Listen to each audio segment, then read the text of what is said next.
किसी भी एसएससी या करदाता की करयोग्य आय या टैक्सेबल इनकम अर्थात कुल आय टोटल इनकम को 5 शीर्षकों में बांट करके ज्ञात किया जाता है। इस 5 शीर्षकों में एक तो वेतन से आय, इनकम फ्रॉम सैलरी, मकान संपत्ति की आय, इनकम फ्रॉम हाउस प्रॉपर्टी और income from business and profession, capital gain और अदर सोर्सेज, यानी कि पूंजी लाभ, व्यापार एवं पैसे के लाभ तथा जो कुछ बचा वो इनकम फ्रॉम अदर सोर्सेज में अन्य साधनों से। तो इस वीडियो में हम जो इनकम का फर्स्ट हेड है यानी इनकम फ्रॉम सैलरी या वेतन शीर्षक की आय के बारे में बताएंगे कि वेतन से यहाँ पर क्या तात्पर्य है और उसके मुख्य बातें क्या हैं, मेन फीचर क्या है। तो हम यहाँ पर वेतन और मजदूरी वेतन शीर्षक में शामिल करते हैं। वेतन और मजदूरी इस शीर्षक के हिसाब से इन दोनों में कोई अंतर नहीं होता है। There is no difference between salary and wages, both are compensation for work done और सर्विसेज रेंडर्ड, दो ordinarily salary is paid for work done as non manual type of work while wages are paid in connection with the manual services। कहने का मतलब ये कि वेतन शीर्षक की आय के लिए हम वेतन और मजदूरी में कोई अंतर नहीं करते हैं। वेतन जो है सामान्यतया मानसिक श्रम के द्वारा प्राप्त प्रतिफल के रूप में प्राप्त होता है, जबकि मजदूरी जो है मानवीय श्रम के द्वारा यानी शारीरिक श्रम के द्वारा किए गए कार्यों के बदले में प्राप्त होती है। तो इस तरीके से वेतन और मजदूरी दोनों को हम सैलरी और इसमें शामिल करते हैं। यदि कोई भी व्यक्ति यानी कोई भी पर्सन या एसएससी 1 अप्रैल 2019 एंड 2019 से 31 मार्च 2020 के बीच में अगर वो वेतन या सैलरी प्राप्त करता है तो उसकी इनकम जो है असेसमेंट ईयर यानी कर निर्धारण वर्ष 2020-21 में टैक्सेबल होगी या कर योग्य होगी, इसमें शामिल किया जाएगा। तो इनकम टैक्स एक्ट 1961 के सेक्शन 17 सब सेक्शन 1 यानी आयकर अधिनियम 1961 की धारा 17 उपधारा 1 के अंतर्गत सैलरी के अंतर्गत हम क्या क्या शामिल करते हैं, कुल हमने 9 पॉइंट में दिखाया है शॉर्ट करके।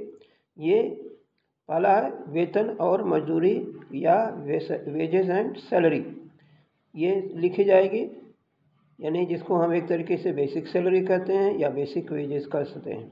दूसरा इसमें एनी एन्युटी और पेंशन, कोई भी वार्षिकी या पेंशन, मतलब कि कोई कर्मचारी को पेंशन प्राप्त होती है या कोई एन्युटी वार्षिकी जो साल दर साल रकम प्राप्त होती है, अगर वह मिलती है तो इसमें शामिल की जाएगी।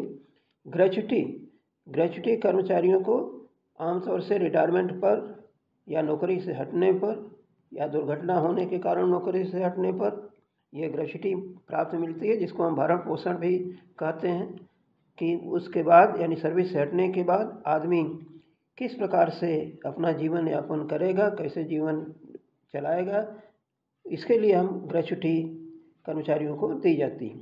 इसके बाद एनी फीस कमीशन यानी फीस या कोई कमीशन, तमाम ऐसे नौकरियां हैं जैसे मार्केटिंग के जो रिप्रेजेंटेटिव होते हैं उनको सैलरी के अलावा कमीशन मिलता है, कोई फीस मिलती है, या परक्विजिट्स जो कर्मचारियों को उसके रूप में सेवाओं के रूप में जो मिलती है, या वेतन के अतिरिक्त अन्य कोई लाभ मिलता है, या फिर in addition to any salary और वेजेस बोनस, ये सब इसमें शामिल की जाती है। एनी एडवांस ऑफ सैलरी का कोई एडवांस मिलता है तो उसको लिखते हैं, एरियर सैलरी मिलती है तो उसको हम लिखते हैं।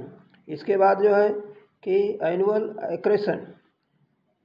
एक्रेशन ए रिकॉग्नाइज्ड प्रोविडेंट फंड जो है भविष्य निधि जो होते हैं उसमें प्रमाणित भविष्य निधि के अंतर्गत क्या करते हैं कि नियोक्ता यानी एम्प्लॉयर का जो कंट्रीब्यूशन है 12% से ज़्यादा और उस फंड में जो इंटरेस्ट मिलता है वो 9.5% से जो ज़्यादा मिलता है वो टैक्सेबल होता है, उसको हम एनुअल एक्रेशन बोलते हैं।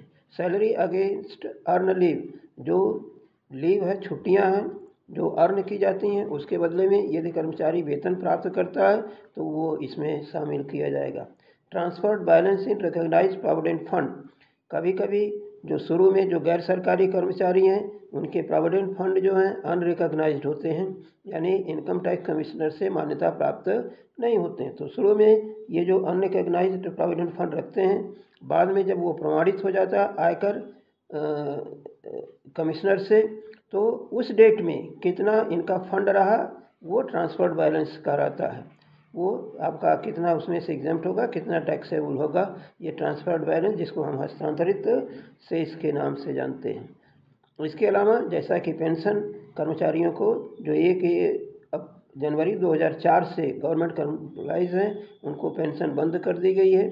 उसके बदले में अगर उनको पेंशन लेना है तो स्वयं का कंट्रीब्यूशन यानी अपना खुद का अंशदान या रकम जमा करनी होगी महीने महीने, और अगर एम्प्लॉयर जमा करता है तो वो भी जमा करनी होगी।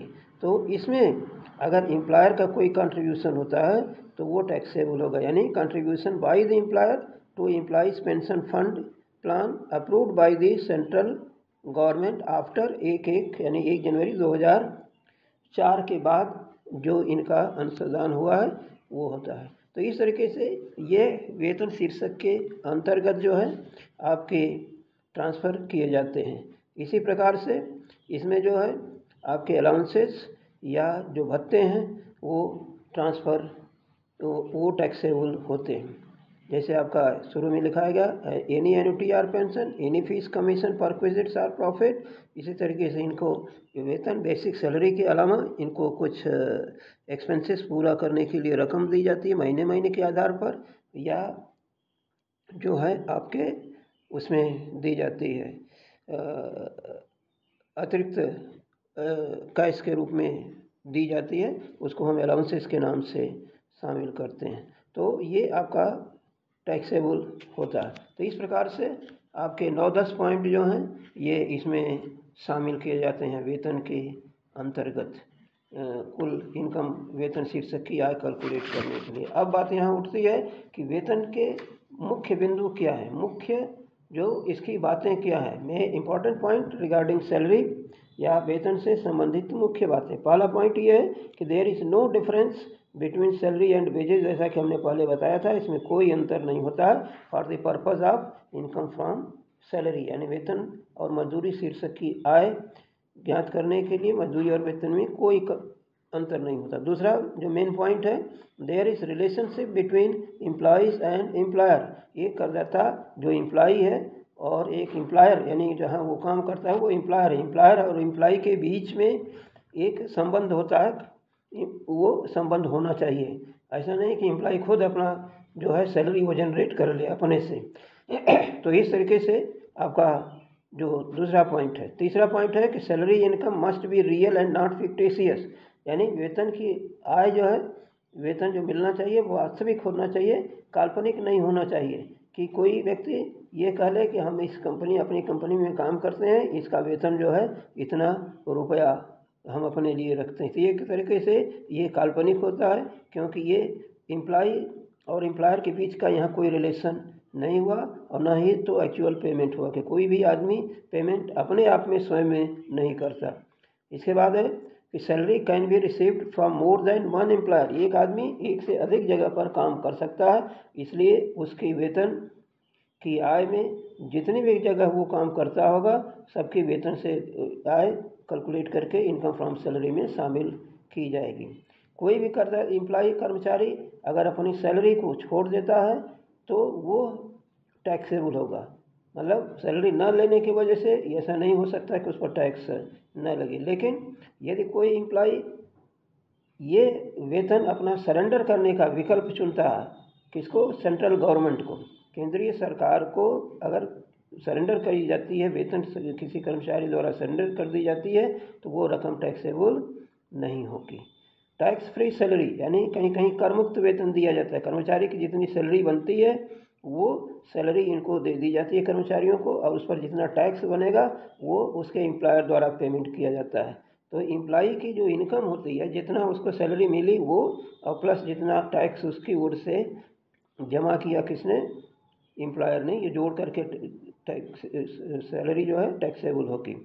इसके बाद है एरियर सैलरी और एडवांस सैलरी, यानी कि अगर बकाया वेतन मिलता है या एडवांस सैलरी प्रीवियस ईयर में मिलती है तो वो आपके यहाँ पर टैक्सेबल होगी। अगर किसी व्यक्ति को पारिवारिक पेंशन, कोई विधवा है या इस तरीके से किसी कर्मचारी का जो आश्रित है उसको पारिवारिक पेंशन के नाम से मिलती है तो वो सैलरी में न टैक्सेबल होके उसमें इनकम फ्रॉम अदर सोर्सेज, यानी जो लास्ट में अन्य साधनों की आय है वो टैक्सेबल होती है।